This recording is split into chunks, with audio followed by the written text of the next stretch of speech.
Class 7 থেকে 12 পর্যন্ত সমস্ত ছাত্রছাত্রীদের জন্য এডু ভবন online education app Google play store থেকে ফ্রিতে ডাউনলোড করো, লিংক ডেসক্রিপশনে। পহেলগাঁওয়ে জঙ্গি হামলার নিন্দা করে মঙ্গলবারই সমাজ মাধ্যমে বার্তা লিখেছিলেন।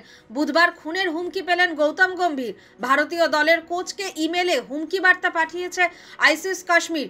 দুটি হুমকি বার্তা পেয়েছেন গম্ভীর। থানায় অভিযোগও দায়ের করেছেন ভারতীয় দলের কোচ।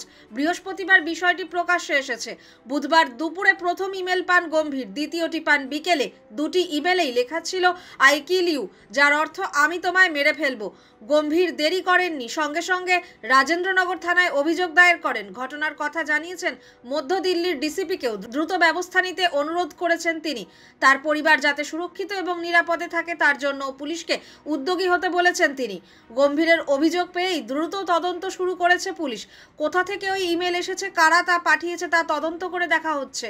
গম্ভীর এবং তার পরিবারের নিরাপত্তা বাড়ানো হবে বলেও জানা গিয়েছে। দিল্লি পুলিশের তরফে জানানো হয়েছে তারা অভিযোগ পেয়েছে। গম্ভীর এখন দিল্লি পুলিশের নিরাপত্তা পান, তবে কতটা নিরাপত্তা বাড়ানো হবে সে সম্পর্কে কিছু বলা হয়নি।